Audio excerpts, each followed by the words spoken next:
36 কোটি টকাৰে এই গলন্দিত এটা মথাউৰি বনাইছিলোঁ 4.5 কিলোমিটাৰ। এইটো ৰেডিমেড এম্বেংকমেণ্ট বুলি কয়, RMA বুলি কওঁ। এইটো আমি কৰি পেলাই জীয়াধল নদীত খুব ছাকচেছ হৈছিলোঁ। জীয়াধল নদীত 60 কোটি টকা খৰচ কৰি আমি RMA ষ্ট্ৰাকচাৰ বনাইছিলোঁ। আৰু প্ৰত্যেক বছৰে যি জীয়াধল নদীত মথাউৰি ভাঙে, সেই মথাউৰি নভঙা হৈ গ'ল। গতিকে বুলন্দিৰ এই অঞ্চলটো অত্যন্ত গুৰুত্বপূৰ্ণ আৰু বানপানী পাহাৰৰ পৰা ঢল নামি আহে, গতিকে প্ৰায় ভাঙি যায়। গতিকে আমি RMA ৰাইট বেংকটোত বনালোঁ। এতিয়া আমি য'ত আছোঁ এইটো লেফ্ট বেংক, এইটো আমি ষ্ট্ৰং কৰিব লাগিব। এইটো PWDয়ে বনাইছে। এই বছৰ আমি বাৰিষাত পাৰ্কোপাইনৰ স্কিন অহাকালিৰ পৰাই খুব ষ্ট্ৰংলি কৰাই দিম।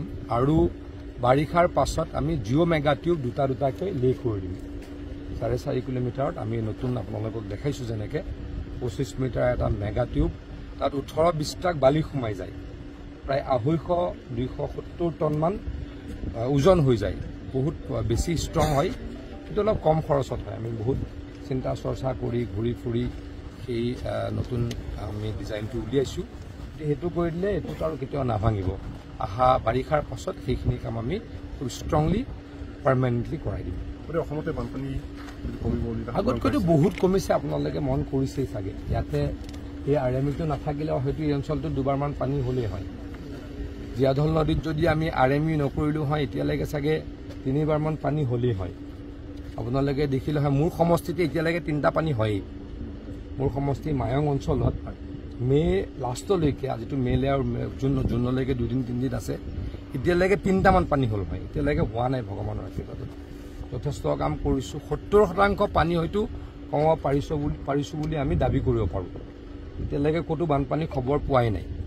গতিকে আমি এই বছৰো প্ৰায় 250 কিলোমিটাৰ নতুন মথাউৰি বনালোঁ, যি কাম 90% হৈ গ'ল। অহা বছৰ আমি আৰু 260 কিলোমিটাৰ নতুন মথাউৰি বনাম বুলি প্লেন কৰিছোঁ। এইখিনি আমাৰ ষ্টেট গভৰ্ণমেণ্টৰ। আৰু ADB প্ৰজেক্টত প্ৰায় 50 কিলোমিটাৰ নতুন মথাউৰি আমি ধৰি থৈছোঁ। আৰু অহা বছৰ যদি নতুন মথাউৰিখিনি কৰিব পাৰোঁ, হিমন্ত বিশ্ব শৰ্মা ডাঙৰীয়াৰ চৰকাৰৰ দিনত অসমত আৰু উন্মুক্ত মথাউৰি ক'তো নাথাকিব, মানে আনএম্বেংকমেণ্ট এৰিয়া ক'তো নাথাকিব। সেইখিনি আমি এই বছৰে কৰি শেষ কৰি দিম।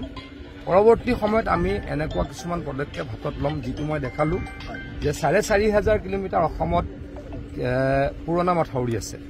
সেই পুৰণা মথাউৰিত যদি আমি দুটাকৈ এনেকৈ জিঅ' মেগা টিউব লে কৰি দিওঁ, তাৰ ওপৰত মাটি উঠাই দিওঁ, অসমত আৰু মথাউৰি ছিগিব নোৱাৰে। মথাউৰি যি ব্ৰিজ হয়, যোৱাবাৰো আমাৰ 7টা-8টা যি ব্ৰিজ হৈছে, সেই ব্ৰিজটোও নাইকিয়া হৈ যাব। গতিকে হিমন্ত বিশ্ব শৰ্মা ডাঙৰীয়া দ্বিতীয়বাৰৰ কাৰণে মুখ্যমন্ত্ৰী হওক, অসমৰ ৰাইজৰ আশীৰ্বাদত আমি সেইখিনি কামো কৰিম। অসমৰ পৰা বানপানী একেবাৰে নাইকিয়া কৰিম, ৰাইজক প্ৰতিশ্ৰুতি দিব পৰা হৈ গৈছোঁ। ৰাজনৈতিক বিষয়